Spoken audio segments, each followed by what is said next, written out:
야, 나는 이래 가지고선 이 세상에서 성공하기 틀렸구나. 수치심 속에 있는 사람들에게 어떤 격려도 어떤 교육도 의미가 없는 거예요.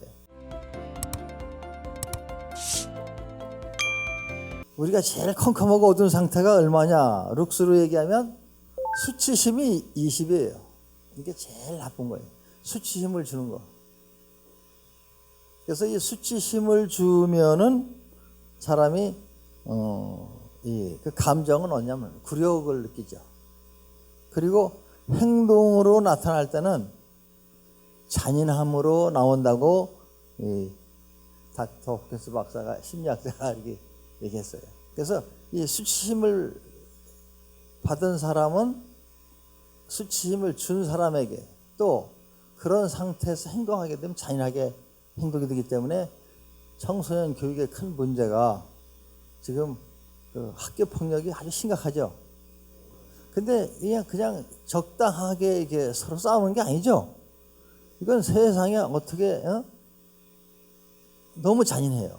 근데 그 이유를 보면 학생들이 학교 다니면서 수치심을 느끼는 기회가 조금 있을까요? 많이 있을까요? 수치심을 주는 게 핵심이 뭐냐는 시험의 방법이라고 봅니다. 시험 자체가 나쁜 건 아닌데 시험을 사용하는 방법, 본인이 시험을 잘 볼 준비가 안 됐으면 시험을 보게 해서는 안 돼요. 본인이 알아요. 아, 나는 시험 못 볼 거야. 근데 또 선생님도 알아. 얘 보니까 시험 못 보겠어. 학생도 알고 선생님도 아는데 시험을 보고 그리고 그 시험을 공표해 버려요. 왜 그러냐는 거예요. 누구를 위해서 그러냐는 거예요. 이런 환경이 계속되다 보니까 수치심이 생기고 또 부모님한테는 어떻게 돼? 부모님 학비 드는데 죄의식이 생기고 시험을 1학년 때 봐도 못 봐고 2학년 때도 봐도 못 봐고 3학년 때도 못 봐. 계속 못 보면 어떻게 돼? 무기력에 빠져버려요. 무기력에 빠지다 보면 슬퍼져요. 막 후회가 돼. 낙담하게 돼. 포기하게 돼. 그 다음에 이제는 조금 더 가면 어떻게 돼요? 이제 두려움이 오는 거예요.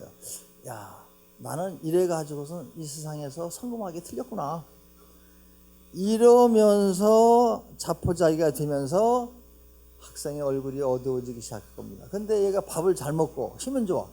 그럼 힘이 좋은데 이게 어떻게 표현이 되겠냐?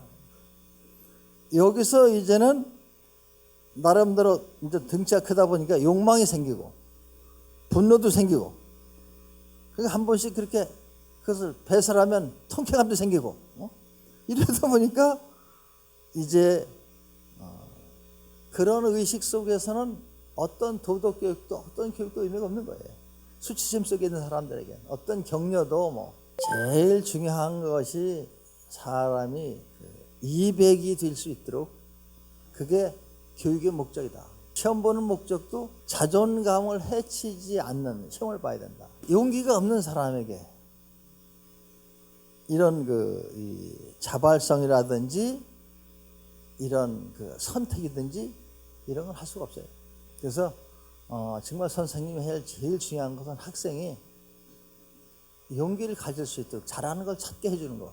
그래서 이 용기가 있을 때 그 사람은 뇌가 정상적으로 작동을 합니다. 이게 뇌교육의 시작이다.